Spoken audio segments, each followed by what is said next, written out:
Peço ainda que tenham as suas Bíblias abertas para prosseguimento em Mateus capítulo 27 e 28, porém a nossa leitura inicial será apenas do capítulo 53.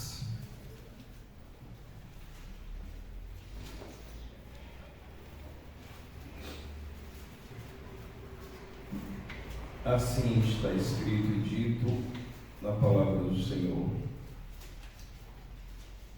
Quem creu em nossa pregação e a quem foi revelado o braço do Senhor, porque foi subindo como renovo perante ele, como raiz de uma terra seca, não tinha aparência nem formosura. Olhando, nenhuma beleza havia que nos agradasse. Era desprezado e o mais rejeitado entre os homens, homem de dores, que sabe o que é padecer, e como um de quem os homens escondem o rosto, era desprezado e dele não fizemos caso. Certamente ele tomou sobre si as nossas enfermidades e as nossas dores levou sobre si, e nós o reputávamos por aflito, ferido de Deus e oprimido. Mas ele foi transpassado pelas nossas transgressões e moído pelas nossas iniquidades. O castigo que nos traz a paz estava sobre ele, e pelas suas pisaduras fomos sarados. Todos nós andávamos desgarrados como ovelhas, cada um se desviava pelo caminho, mas o Senhor fez cair sobre ele a iniquidade de nós todos. Ele foi oprimido e humilhado, mas não abriu a boca. Como cordeiro foi levado ao matadouro, e como ovelha muda perante os seus tosqueadores, ele não abriu a boca. Por juízo opressor foi arrebatado, e de sua linhagem, quem dela cogitou? Porquanto foi cortado da terra dos viventes, por causa da transgressão do meu povo foi ele ferido. Designaram-lhe a sepultura com os perversos, mas com o rico esteve na sua morte, posto que nunca fez injustiça, nem dolo algum se achou em sua boca. Todavia ao Senhor agradou moê-lo, fazendo-o enfermar. Quando der ele a sua alma como oferta pelo pecado, verá a sua posteridade e prolongará os seus dias, e a vontade do Senhor prosperará nas suas mãos. Ele verá o fruto penoso do trabalho de sua alma e ficará satisfeito.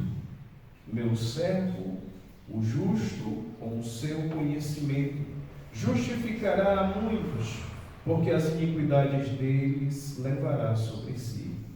Por isso eu lhe darei muitos como a sua parte, e com os poderosos repartirá ele o despojo, porquanto derramou a sua alma na morte, foi contado com os transgressores. Contudo, levou sobre si o pecado de muitos, e pelos transgressores intercedeu. Palavra do Senhor. Graças a Deus. Deus Pai Todo-Poderoso, nós rendemos-te graças nessa manhã, Senhor. Agradecidos por o Senhor ter enchido os nossos corações de desejo por Ti mesmo, de vontade de Te adorar e de bendizer o Teu santo nome. Obrigado a Deus, porque somos parte da soma daqueles a quem o Senhor comprou. Somos parte da soma daqueles a quem o Senhor fez pertencer. ao teu Filho amado por entregar a sua vida em resgate destes. Muito obrigado pelo privilégio de conhecer essa obra magnífica feita pelo Senhor, para que isso nos comprasse, nos redimisse, nos salvasse para Ti mesmo. Obrigado, Senhor, por estar presente aqui em nosso meio, nas nossas vidas e nos nossos corações. Obrigado, Senhor, por Tua morte, por Tua ressurreição. Louvamos e Te agradecemos, porque Tu és o Deus bendito, nosso mediador e o nosso intercessor diante do Deus Todo-Poderoso. Amém. Amém. Tomem assento.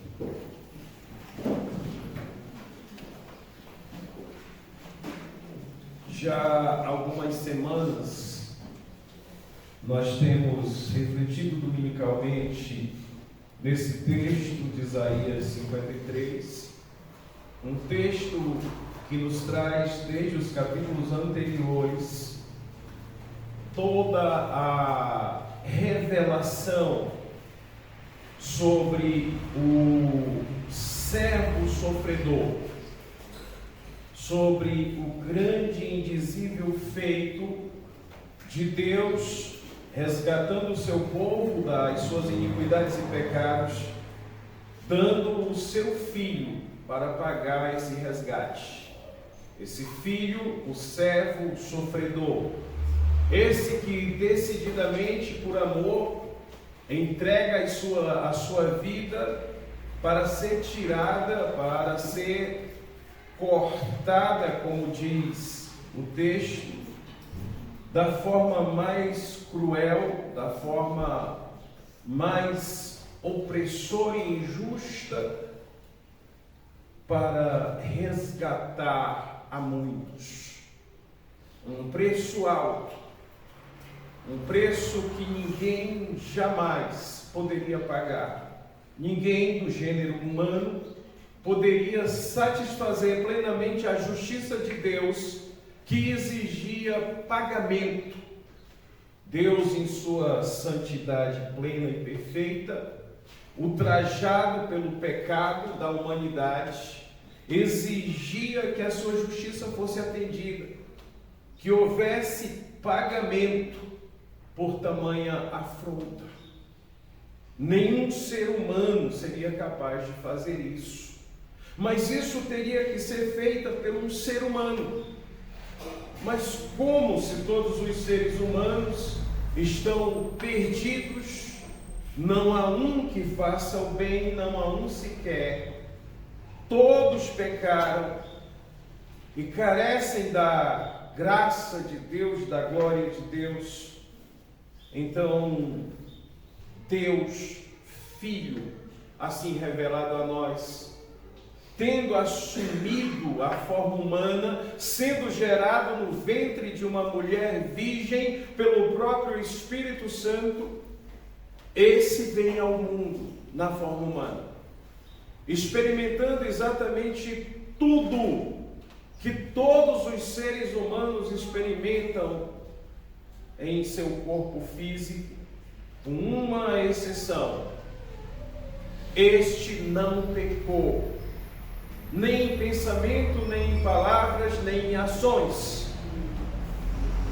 Não havia nele transgressão alguma, não havia nele nada que pudesse o reprovar, nada.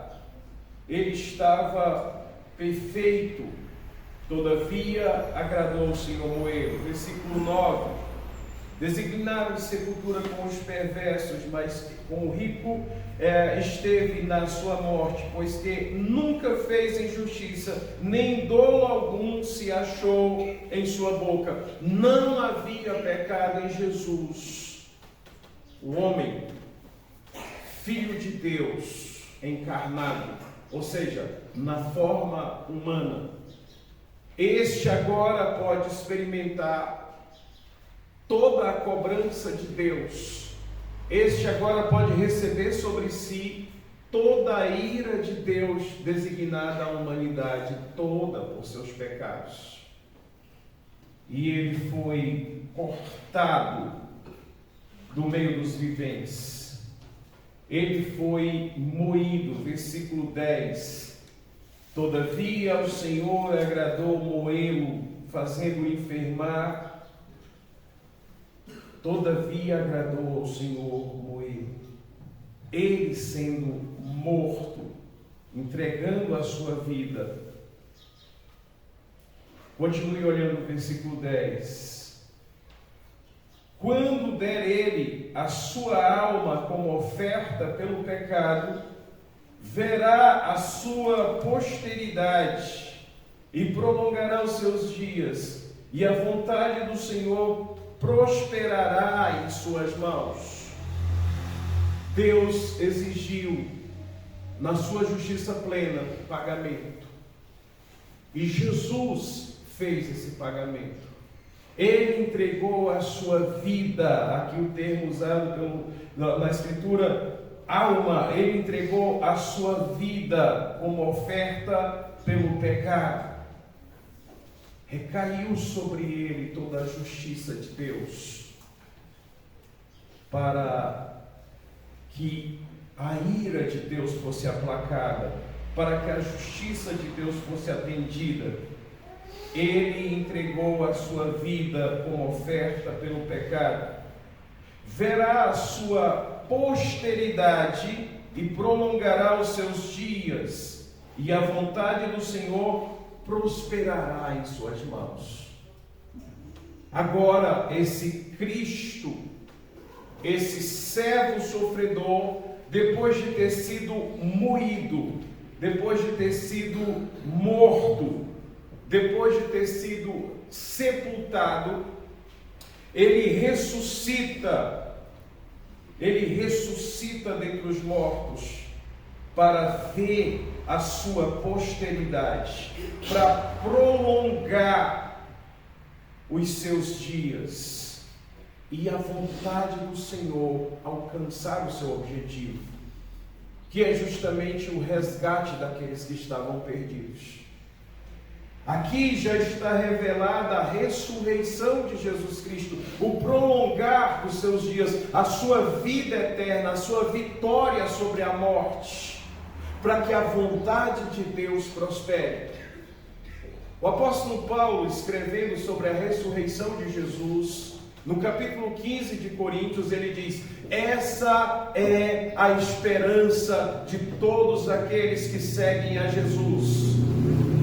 Eles não seguem a Jesus simplesmente por causa da vida de Jesus, mas eles seguem a Jesus por causa da vida de Jesus, da morte de Jesus e da ressurreição de Jesus. Esses que seguem a Jesus, eles não estão esperando de Jesus só para esta vida. Porque aqueles que esperam em Jesus só para essa vida são as mais infelizes de todas as criaturas. E o apóstolo Paulo diz: ora, aqui está apoiada a nossa fé, em Jesus, na totalidade da sua obra. Agora, se ele não morreu, é em vão a nossa fé. Agora, se ele morreu e não ressuscitou, a nossa fé é vã. Mas o apóstolo Paulo diz: o que nos traz convicção, não só para essa vida, mas para a própria vida eterna, é a certeza plena de que Jesus ressuscitou. Ora, diz o apóstolo Paulo, ele ressuscitou e se mostrou a mais de 500 pessoas. Ele se mostrou ressuscitado, ele passou 40 dias ainda ensinando os seus discípulos e foi elevado ao céu, assunto ao céu, diante dos olhos de mais de 500 pessoas, testemunhas ocular. Agora, boa parte desse pessoal, diz o apóstolo Paulo, estão vivas até hoje para dizer disso. O apóstolo Paulo está falando isso numa cultura que 2 testemunhas é suficiente para validar toda e qualquer situação como verdade. Vocês que estiveram juntos comigo aqui na vigília de sexta-feira, vocês viram que os anciãos e os principais sacerdotes assalariaram 2 falsas testemunhas para dizer que Jesus tinha blasfemado e com isso condená-lo à morte. Porque naquela cultura o testemunho de 2 testemunhas era suficiente para atestar e colocar plenamente uma verdade. Até quando isso era uma mentira, no caso da crucificação de Jesus, da morte de Jesus, eles inventaram, eles mudaram o dito de Jesus e testemunharam falsamente. Mas o que eu quero dizer é de uma cultura que aceita 2 testemunhas para atestar uma verdade. E aqui o apóstolo Paulo está dizendo em Coríntios 15, foi mais de 500 testemunhas e a maioria delas estão vivas até hoje. Isso lá no tempo do apóstolo Paulo, ele falando da ressurreição de Jesus. Ora, aqui está a nossa esperança. Por quê? Porque Deus exigia um sacrifício de alguém sem pecados para resgatar os pecadores que não podiam oferecerem a si mesmo, em resgate de si mesmo, por serem pecadores. Então ele exigia um sacrifício de sangue de alguém perfeito, de alguém sem pecado, e só Jesus Cristo pôde atender a isso. Agora, a prova de que esse sacrifício foi aceito, a prova de que Deus não está mais com raiva de você, que Ele já perdoou você, e o atestado do amor dele por você está justamente nesse fato. Se você der uma olhada no Antigo Testamento, e quando foi estipulado a morte de um cordeiro macho de 1 ano, sem mácula e sem defeito, para ser oferecido pelo pecado de todo o povo de Deus no dia do holocausto, o sumo sacerdote entrava no Santo dos Santos para fazer essa oferenda, e não havia certeza de que Deus aceitaria isso. É tanto que o sumo sacerdote primeiro, ele tinha que oferecer sacrifício pelo seu próprio pecado, para que fosse achado por Deus nele dignidade, para que ele pudesse entrar então no santo lugar e fazer a oferenda por todo o povo. E o povo ficava ansioso do lado de fora do Santo dos Santos, esperando o regresso do sumo sacerdote. Porque se esse sumo sacerdote não regressasse do santo lugar, significava que Deus não tinha aceito o sacrifício e teria de fato executado, matado, simplesmente matado o sumo sacerdote que não regressou. Então o povo ficava ansioso do lado de fora, esperando o regresso do sumo sacerdote, dizendo: opa, o sacrifício foi aceito, e esperando a palavra de Deus que vinha por meio do sumo sacerdote, que ao entregar esse sacrifício recebia a palavra de Deus para dar ao povo uma palavra de esperança, dizendo: olha, Deus recebeu o sacrifício de vocês, o pecado de vocês estão perdoados, e aí vocês agora fazem assim, assim, assim, porque assim manda o Senhor a vocês fazer. Era isso. Você pode ver uma expressão disso, como por exemplo, quando Zacarias entrou para fazer o sacrifício, e ali ele recebeu a revelação de Deus, de que ele teria um filho profeta, que seria o precursor de Jesus, que seria a voz do que clama no deserto. E o povo estava todo de fora, ansioso para ver o regresso de Zacarias, para que ele trouxesse a palavra de Deus. Só que aí Zacarias volta mudo, porque meio que duvidou daquilo que o anjo tinha dito a ele, no ato dele oferecer o sacrifício. que tinha a ver justamente com a revelação do profeta João Batista, sendo o arauto de Jesus Cristo, anunciando a salvação em Jesus. E o povo ficou esperando ele trazer a palavra, e ele não podia falar a palavra porque estava mudo. Esse tempo aquilo que está falando. Mas a prova de que nós estamos perdoados, a prova de que Deus aceitou o sacrifício oferecido por Jesus, foi justamente a ressurreição de Jesus. Foi justamente o fato de Jesus voltar dentre os mortos, porque esse sumo sacerdote que entrou no santo lugar para oferecer a Deus o sacrifício perfeito pelo pecado do mundo todo, ele era não só o sumo sacerdote da linhagem de Melquisedeque, ou seja, ele não é simplesmente da sucessão de Arão. O seu sacerdócio não tem começo e não tem fim. Ele é da linhagem de Melquisedeque, diz o autor aos Hebreus. E ele não é só o sumo sacerdote, mas ele é também o próprio sacrifício. João Batista viu isso e diz: eis o Cordeiro de Deus, que tira o pecado do mundo. Ele é o sumo sacerdote e ele é também o próprio sacrifício. E está todo mundo aqui fora agora esperando para ver se Deus aceitou esse sacrifício e qual é a palavra de Deus vindo da boca desse sumo sacerdote agora. E ele entra no santo lugar. Se você ficou atento quando eu pedi a você que mantivesse a Bíblia aberta no lugar que nós paramos na vigília de sexta-feira à noite, no capítulo 27 e no capítulo 28, no capítulo 27 e no capítulo 28, capítulo 27 a partir do versículo 57, fala justamente do que Isaías vinha falando, dizendo: olha, deram a ele uma sepultura com o rico. Olha o versículo 57.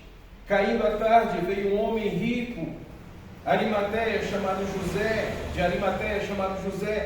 que era também discípulo de Jesus. Esse foi ter com Pilatos e lhe pediu o corpo de Jesus. Então Pilatos mandou que lhe fosse entregue.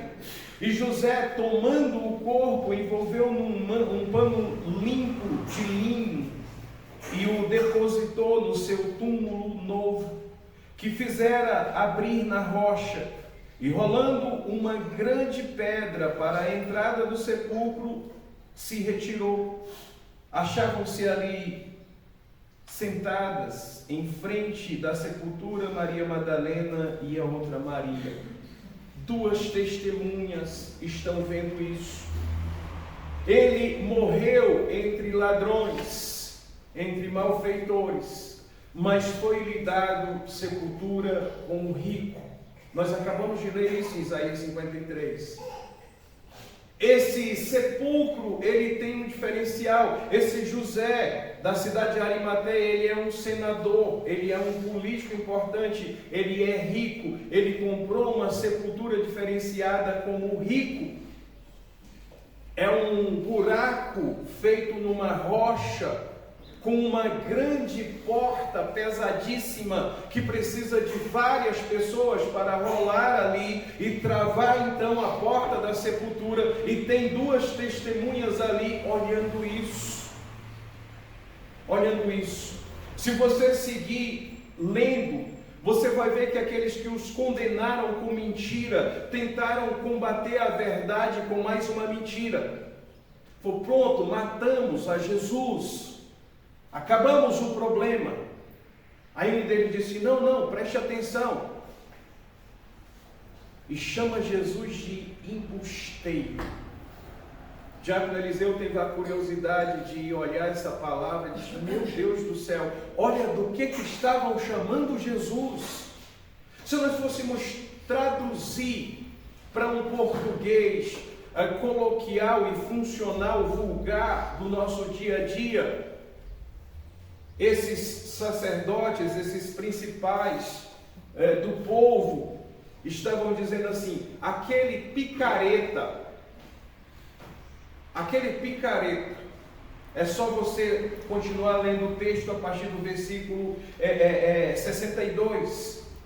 No dia seguinte, que é o dia depois da preparação, reuniram-se os principais sacerdotes e os fariseus, e dirigindo-se a Pilatos, disseram-lhe: Senhor, lembramos-nos de que aquele embusteiro, enquanto vivia, disse: depois de 3 dias ressuscitarei.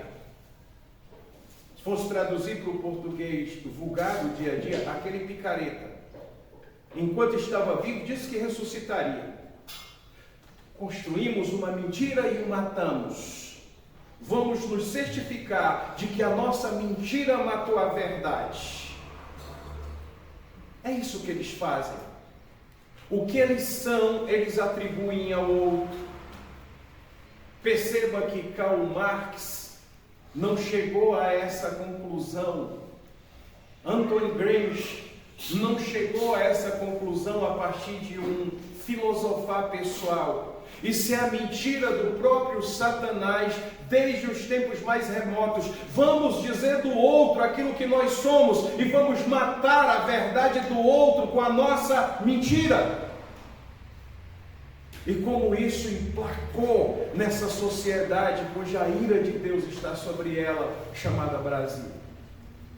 Vamos dizer do outro que nós somos e vamos matar a verdade do outro com a nossa mentira. Vamos tornar a verdade em mentira e a mentira em verdade. Aquele embusteiro. Embusteiros são eles. Assalariaram um traidor. Assalariaram testemunhas falsas para condenar Jesus à morte. Moveram aqueles que falavam mais alto, que gritavam mais alto para dizer: crucificam.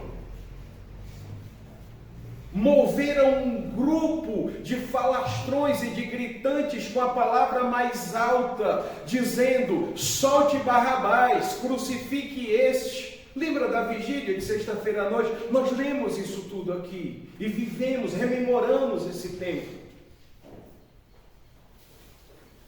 É estes mesmo que vão lá e diz: aquele embusteiro disse que ressuscitaria ao 3º dia. Vamos colocar guardas para vigiar, porque os seus discípulos podem vir roubar o corpo dele. No que eles estão tentando. Olha, eu tenho aconselhado muitas pessoas, de todos os lugares desse país, pessoalmente, online, de todas as maneiras que você imaginar. E eu tenho dito a essas pessoas: fale a verdade. Eu tenho visto cônjuges traídos, cônjuges que experimentaram adultério, e eles dizem para mim: duro não é lidar com uma traição, duro é lidar com a mentira. Duro é lidar com a mentira. E eu digo para os meus aconselhandos: olha, fale a verdade. Fale toda a verdade. Não, mas eu posso perder meu casamento. Não, você já perdeu. Fale toda a verdade, busque o perdão. Você já perdeu. Você tem oportunidade agora de reconciliação. Fale a verdade. Muitas dessas pessoas, elas preferem continuar mentindo. E aí eu digo para elas uma coisa: o difícil de uma mentira não é a mentira, a mentira. O difícil de uma mentira é as outras milhões de mentiras que você tem que contar para sustentar a primeira mentira. A primeira mentira até que cola bem. Agora, arguido sobre essa mentira, tem que se contar mais dezenas, centenas e milhares de mentiras, a fim de segurar a primeira mentira.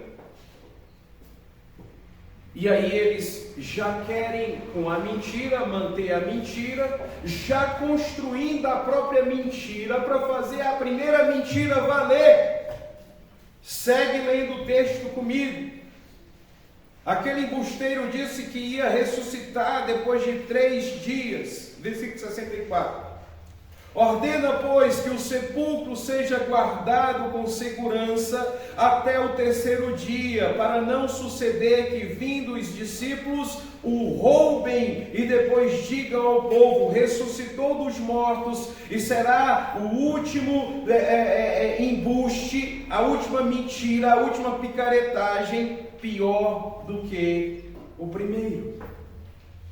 Será o último embuste pior do que o primeiro. Percebe que para fazer valer uma mentira, 2 mentiras, 3 mentiras, já está se construindo uma 4ª, uma 5ª mentira? Esse homem é Deus. Ele é o Filho de Deus. Ele disse que vai ressuscitar. Vamos caçar uma maneira de abafar isso também. Nós já abafamos a pregação, silenciamos a voz dele matando-o. Agora vamos calar o resultado disso, porque ele prometeu ressuscitar. Isso vai acontecer. Botaram uma guarnição ali. Designaram um pelotão de segurança máxima. A guarda presidencial, uma polícia federal, judiciária, essa que só se reporta a Pilatos, é esses que vão para lá.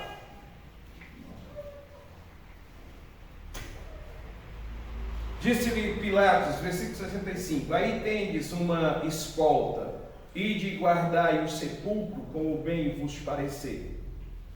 Indo eles, montaram a guarda, o sepulcro, selando a pedra e deixando ali a escolta. A pedra foi selada. Imagine um tipo de argamassa, numa linguagem de pedreiro do nosso tempo. Eles chumbaram com concreto a pedra ali lacrando o sepulcro. Claro que foi outro tipo de tecnologia, mas com a mesma firmeza de você chumbar com concreto, e botaram lá a guarda.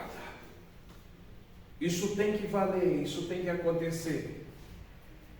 Continua lendo comigo, versículo 1, capítulo 28. No final do sábado, ao entrar o 1º dia da semana, Maria Madalena e a outra Maria foram ver o sepulcro. As mesmas testemunhas que viram o processo de lacração da porta do sepulcro e do estabelecer a guarnição ali para cuidar, são essas que na manhã de domingo eles vão até ali para observar o que está acontecendo, para fazer o procedimento de embalsamamento do corpo, de perfumar o corpo, porque não houve tempo para fazer isso, porquanto o Shabat estava chegando e ele foi enrolado só num lençol e colocado no sepulcro. Então elas voltam para fazer o processo de embalsamamento do defunto, como é típico do costume no sepultamento. Versículo 2: eis que houve um grande terremoto, porque o anjo do Senhor desceu do céu e chegou-se ali, removeu a pedra e assentou-se sobre ela. Vocês lembram o que aconteceu quando Jesus deu o último brado da cruz, na cruz? Nós vimos isso na sexta-feira em vigília aqui, entrando na madrugada. No momento que Jesus deu o seu último brado na cruz, houve um grande terremoto. Aqui houve um terremoto de escala menor. O anjo veio remover a pedra. Agora esses anjos estão aqui para dar testemunho. Testemunho do que está acontecendo entre a vida espiritual, a vida celestial, a vida invisível e a visível física. Um homem está morto aqui dentro. Agora, esse homem é o Filho de Deus que está ressuscitando. Aqui está alguém que está no mundo invisível, presente no mundo visível, acontecendo isso, e espiritualmente no mundo físico, como testemunha diante dos olhos de homens, para que se tenha certeza de que houve uma ressurreição de um morto. Uma ressurreição de um morto. E eis que houve um grande terremoto, porque o anjo do Senhor desceu do céu, chegou-se e removeu a pedra e assentou-se sobre ela. Versículo 3. O seu aspecto era como um relâmpago, e a sua veste alva como a neve, e os guardas tremeram apavorados e ficaram como se estivessem mortos. Sabe o que aconteceu com esses guardas nessa contemplação? Eles desmaiaram. Eles entraram em coma momentâneo. Eles desmaiaram, eles ficaram como mortos, porque contemplaram a manifestação do sobrenatural no natural. Um anjo abalando isso tudo, essa estrutura tudo, vindo do mundo invisível para o visível. Eles não aguentaram o peso dessa revelação e desmaiaram. Os guardas, um pelotão diferenciado, enviado pelo próprio Pilatos, sob a ordem dos sacerdotes, agora contemplam algo sobrenatural de tal maneira que ficam desmaiados, como se estivessem mortos. Versículo 5. Mas o anjo, dirigindo-se às mulheres, disse: não temais, não tenham medo, vocês não vão desmaiar, não vão morrer, fiquem tranquilas, não temais, porque sei que buscais a Jesus que foi crucificado. Ele não está aqui, ressuscitou, como tinha dito. Vinde e vê onde ele jazia. Ele não está mais aqui, ele ressuscitou. Vocês que testemunharam a morte dele até o fim, vocês duas que testemunharam o sepultamento dele, vocês que viram lacrada essa pedra, vocês que chegaram aqui e viram uma guarnição, vocês que chegaram aqui e viram a pedra lacrada, vocês que me viram descer como um relâmpago do céu, vocês que experimentaram a terra tremer debaixo dos vossos pés, agora entrem aqui no sepulcro e veja que ele não está aqui. Testemunhem isso. Ele não está aqui. Eu já tive muita vontade de ir até Jerusalém. Eu já tive muita vontade de visitar o sepulcro vazio. E já vi em várias imagens, pela televisão, obviamente, e hoje pela internet também. E há ali uma inscrição no túmulo de Jesus, em vários idiomas, dizendo: ele não está aqui, porque já ressuscitou. Um testemunho para o mundo inteiro, um sepulcro vazio, com uma inscrição da palavra de Deus que vem da boca de um anjo, diferenciado também dos demais, dizendo: ele não está aqui, porque já ressuscitou. O apóstolo Paulo diz: essa é a esperança de toda a cristandade, porque se ele não ressuscitou, é vã a nossa pregação, porque se ele não ressuscitou, é vã a nossa fé, porque se ele não ressuscitou, não há esperança para nós. Agora, por que a ressurreição é tão importante? porque ela dá o testemunho. Deus aceitou o sacrifício que foi feito pelo sumo sacerdote sem pecado, sendo ele próprio o Cordeiro imaculado. A prova que Deus aceitou esse sacrifício é que esse sumo sacerdote, sendo ele o próprio Cordeiro imolado, ele volta dentre os mortos para nos dizer: eis que eu estou convosco todos os dias, até a consumação dos séculos. Essa é a palavra de Deus para nós, dizendo: eu recebi o sacrifício em favor da vida de vocês. Por isso podem nadar de braçada na esperança nessa vida e para a eternidade. Quem deu crédito a esta pregação? Porque essa é a pregação da esperança eterna de todos os crentes, e é aqui que se manifesta e se revela o braço do Senhor favoravelmente a cada um de nós. A ressurreição de Cristo. Porque, como está escrito, assim como ele ressuscitou, nós também ressuscitaremos.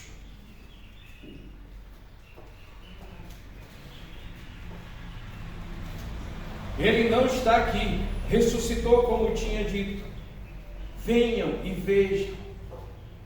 Versículo 7.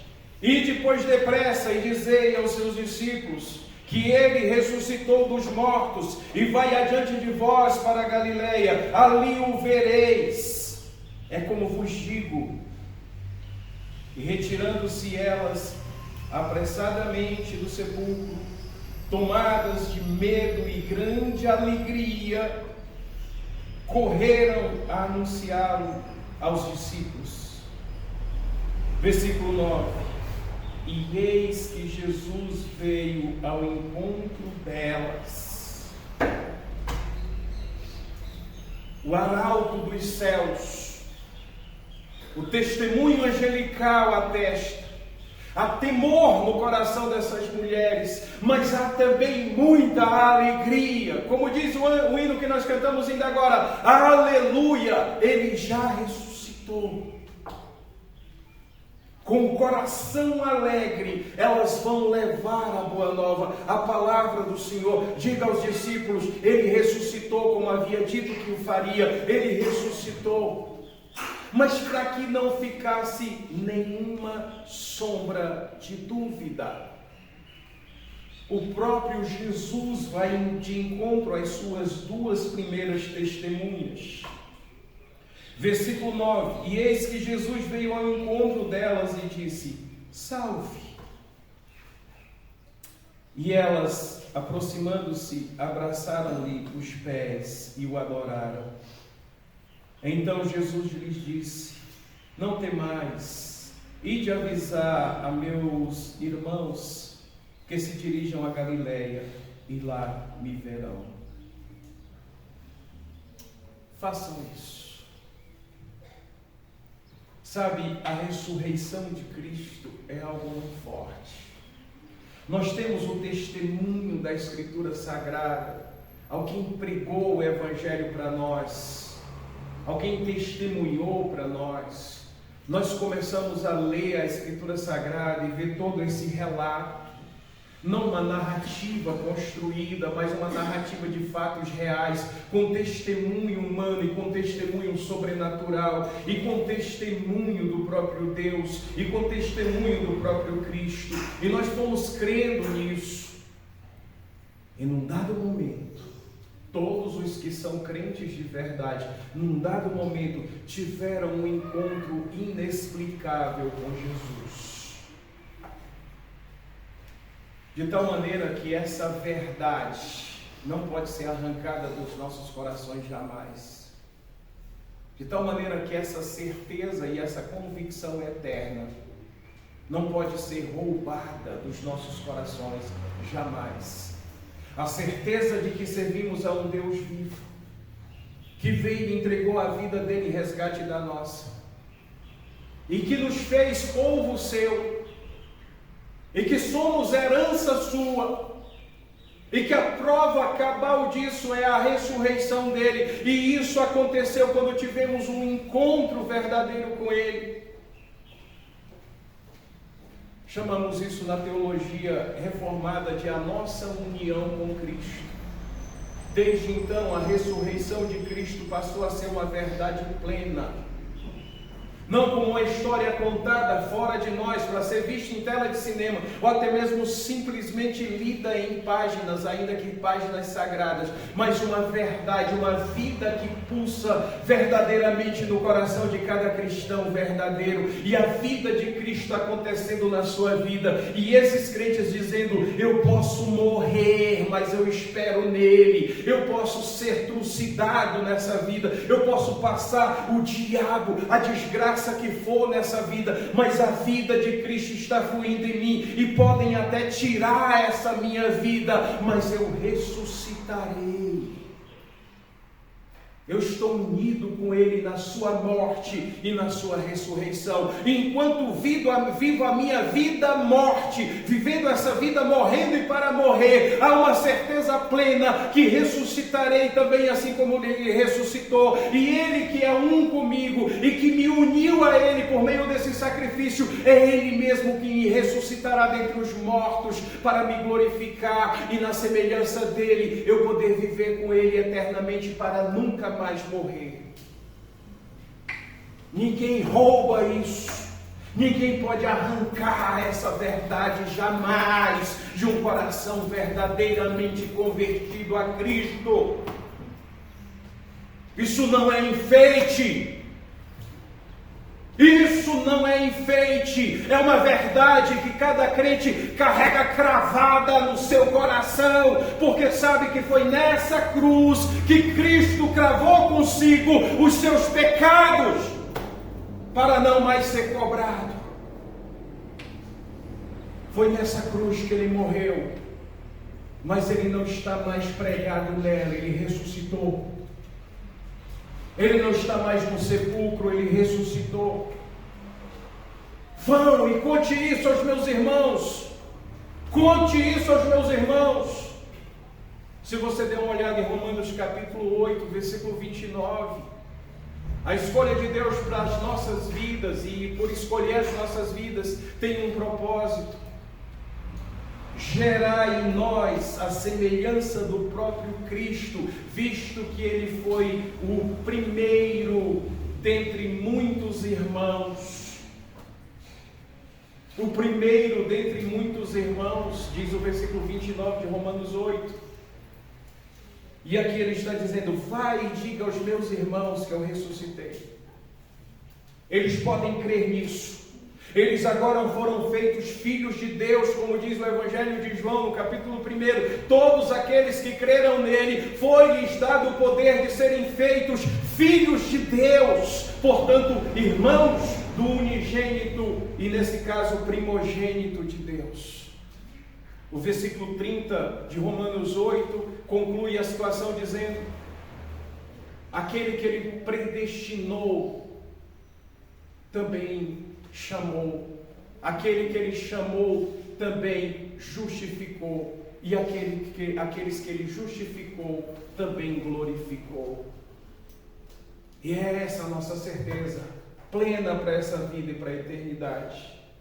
Versículo 11: indo elas, eis que algumas dos guardas foram à cidade e contaram aos principais sacerdotes tudo o que sucedera.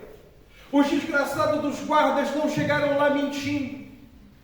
Eles procuraram os verdadeiros embusteiros, mentirosos, construtores de mentira para descaracterizar a verdade, impondo ao outro que na verdade são eles que são. Receberam o testemunho da guarnição de Pilatos, disse: olha, um anjo desceu do céu como um relâmpago vestido de branco, houve um terremoto, ele removeu a porta do sepulcro, nós caímos como mortos, porque não suportamos tal revelação. Eles foram lá e contaram direitinho, mas olha comigo o versículo 12: reunindo-se eles e em conselho com os anciãos, deram grande soma de dinheiro aos soldados, recomendando-lhes que dissessem: Vieram de noite os discípulos dele e roubaram enquanto dormíamos. O problema não é a primeira mentira, é as outras 200 mentiras que tem que se contar para sustentar a primeira. Houve dinheiro para as falsas testemunhas para condenar Jesus. Houve dinheiro para o traidor de Jesus. E agora há dinheiro sendo pago para as testemunhas da ressurreição de Jesus. Mentirosos e embusteiros.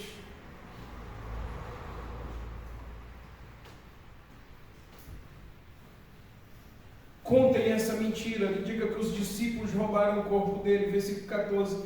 Caso isso chegue ao conhecimento do governador, nós o persuadiremos e vos poremos em segurança. Pressupõe-se a resposta do soldado: não, um soldado romano não pode falhar na sua missão de guardar uma prisão, ainda que seja a prisão de um morto. A pena para isso é a morte. Vocês lembram que quando Paulo e os seus companheiros estavam na prisão e houve terremoto e a prisão se abriu e o responsável pela prisão, o carcereiro, achou que eles tinham escapado, ele ia se matar, ele ia se suicidar, porque era isso que os romanos esperavam, era isso que o comando esperava, era isso que as diretrizes do império esperavam. Se esses soldados não fizessem isso, ele era executado, porquanto eles não tinham cumprido a responsabilidade dele. Pressupõe-se a resposta desses homens dizendo: e o que Pilatos vai fazer conosco? Por isso os sacerdotes dizem: deixa que a gente segura a bronca. Pode manter a mentira que a gente segura a bronca com o governador. A gente resolve a situação. Com dinheiro e poder, negociatas, a gente resolve tudo. Por debaixo dos panos, na calada da noite, conspirando, oprimindo, matando, mentindo, falsificando. Deixa que a gente segura tudo. Versículo 15. Eles, recebendo o dinheiro, fizeram como estavam instruídos. Esta versão divulgou-se entre os judeus até o dia de hoje. Eu tenho dito a vocês, eu tenho pouco tempo para gastar com mídia e com entretenimento. E raramente eu consigo me entreter. E aquilo que eu vou fazer para me entreter já faz parte do meu trabalho de alguma maneira ou de alguma medida. E um desses momentos, desse pouco raro tempo, porque se eu passar de 1 hora diante de uma televisão ou em qualquer mídia, eu me sinto depois com um peso de consciência, uma culpa danada, que eu preciso me confessar e me arrepender, que é como se eu estivesse roubando o tempo precioso do Senhor com coisas inúteis. E é isso mesmo. Mas eu assisto o History Channel, eu assisto aqueles documentários. E exatamente no período da Quaresma e na Semana Santa, o que passou no History 2 sobre esse evento Jesus e a Bíblia, nada mais, nada menos do que esse embuste mentiroso, que no relato do evangelista Mateus ele diz: essa mentira estão contando até agora aqui no meio dos judeus. No tempo do evangelista Mateus, provavelmente esse evangelho deve ter sido escrito, sei lá, ano 40 e pouco, mais ou menos. Não depois do ano 70, antes. Mas o evangelista Mateus diz: até hoje estão contando essa mentira entre os judeus. E aqui, em pleno século 21, eu digo: até hoje estão contando essa mentira no mundo todo. Até hoje estão contando essa mentira no mundo todo. Mas perceba que a mentira é frágil e ela se quebra.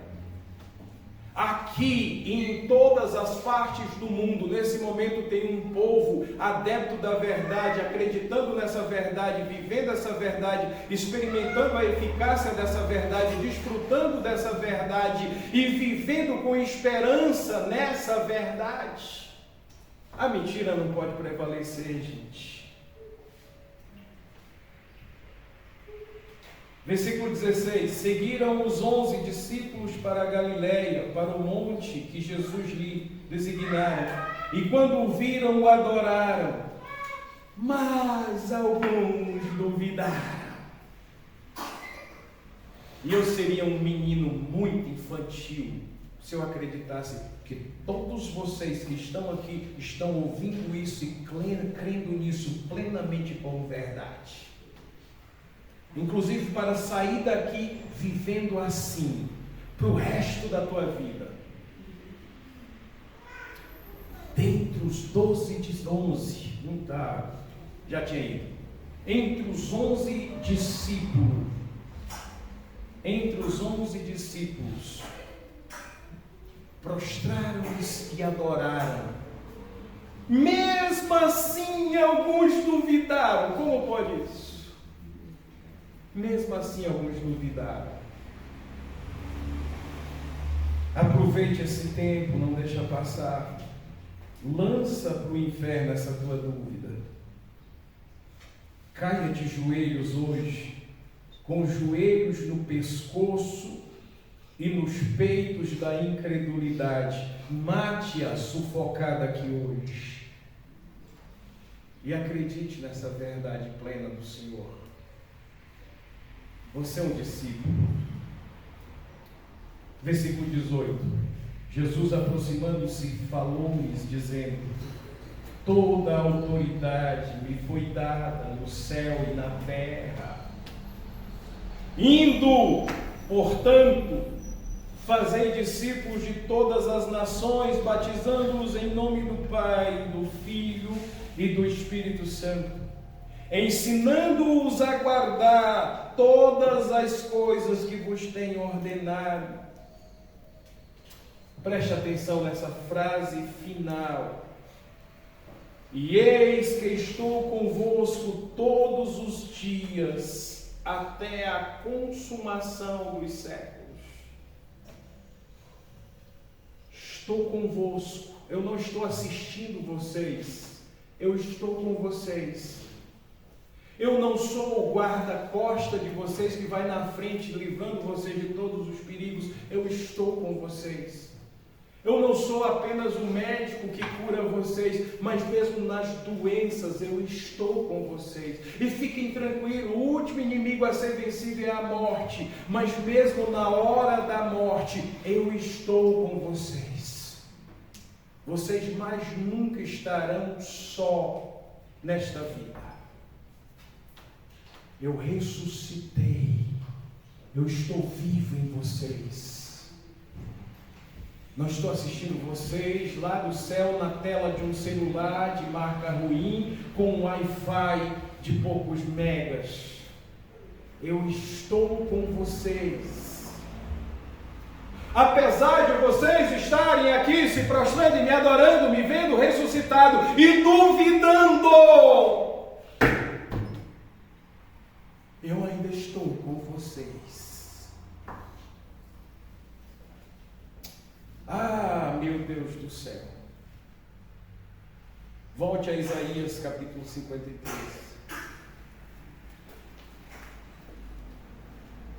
Versículo 11.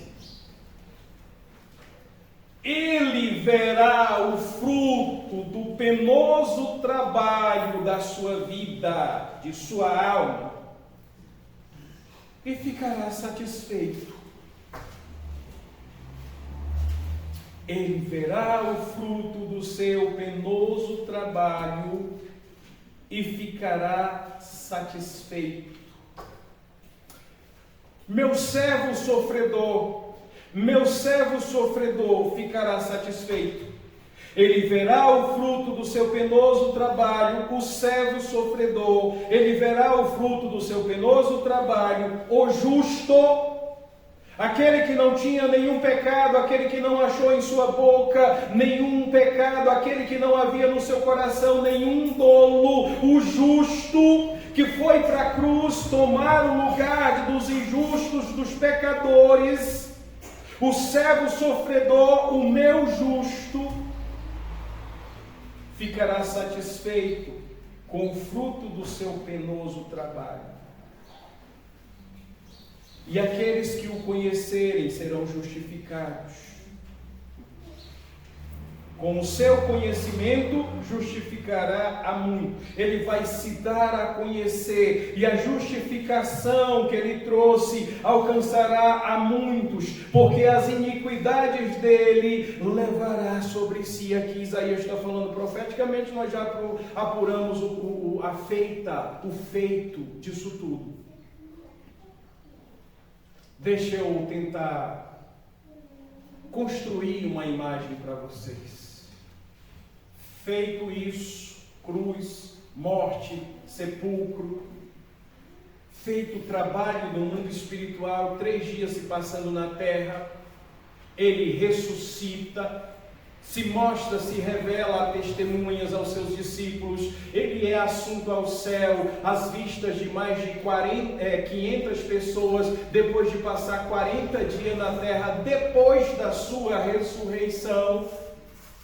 Esse que lá em João diz, não fiquem tristes, eu estou voltando para lá de onde eu vim, mas eu vejo com vocês outro Consolador, eu preciso voltar para o meu trono, eu preciso me assentar à destra de Deus.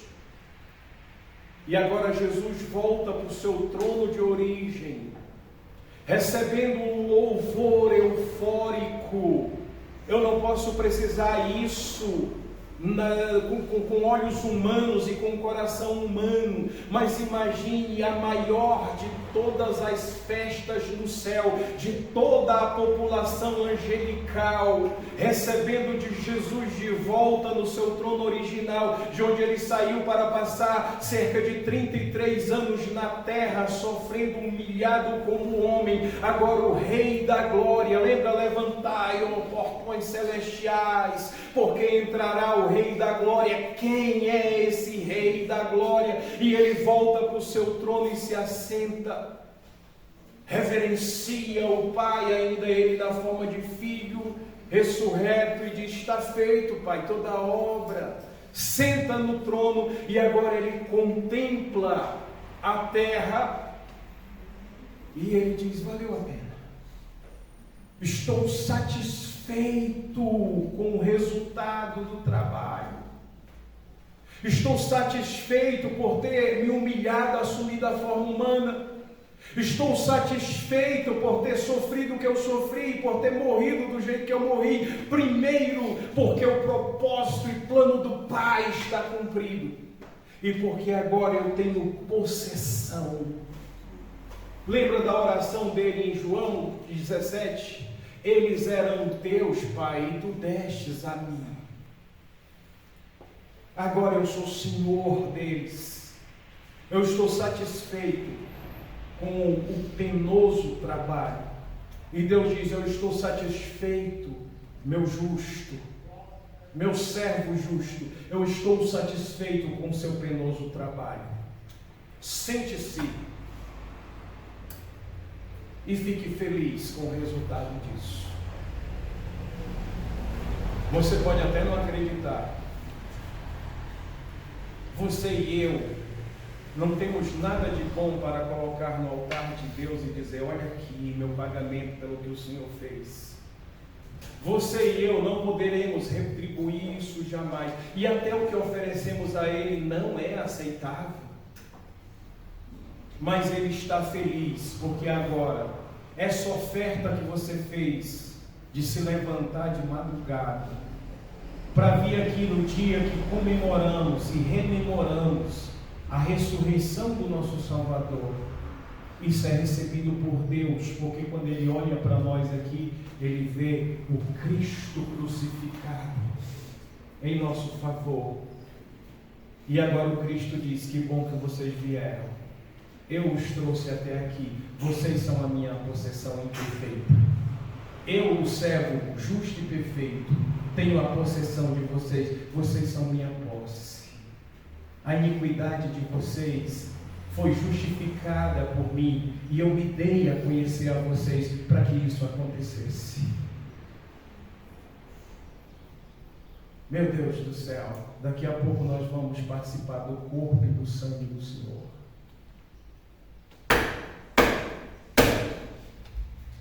Vida de Deus fluindo na vida de homens que Ele comprou com o seu próprio sangue.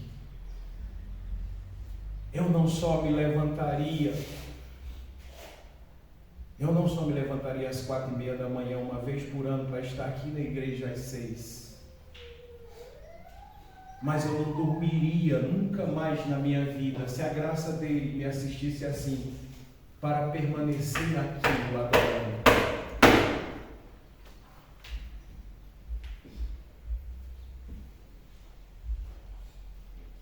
Simplesmente por tê-lo conhecido, por vê-lo crucificado pelos meus pecados,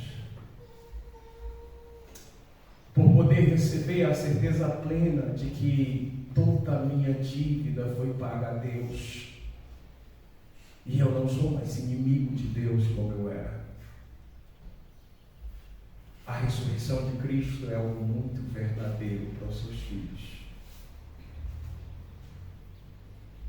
Desfrutemos dela. Quebrarei o protocolo litúrgico agora, nesse momento. Quero os músicos aqui na frente. E tenha liberdade em Deus agora de viver um momento muito especial comigo. Eu quero a reprise da música O Cordeiro que Ressuscitou. Curve a sua cabeça, não olhe para ninguém cantando aqui. Tenha liberdade do Espírito Santo agora para proceder como Deus moveu o seu coração.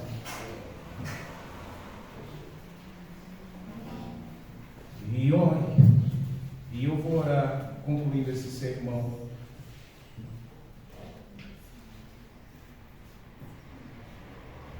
Ao som dessa bela canção, experimente a ressurreição de Cristo na sua vida.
agradecidos, nos prostramos diante de Ti nessa manhã e rememoramos a ressurreição do Senhor.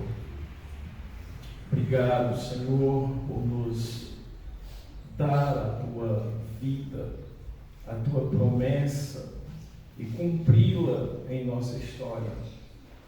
Obrigado a Deus por estar presente em nossa vida, na nossa história, e por termos certeza plena de uma história futura, também ressuscitados e glorificados contigo por toda a eternidade. É isso que nos atrai a Ti, Senhor. Comunhão plena com o Senhor por toda a eternidade. Muito obrigado, Senhor. Muito obrigado por essa obra indizível. Te agradecemos, ó Pai, porque cremos no nome do Teu Filho amado, Jesus Cristo, nosso Salvador.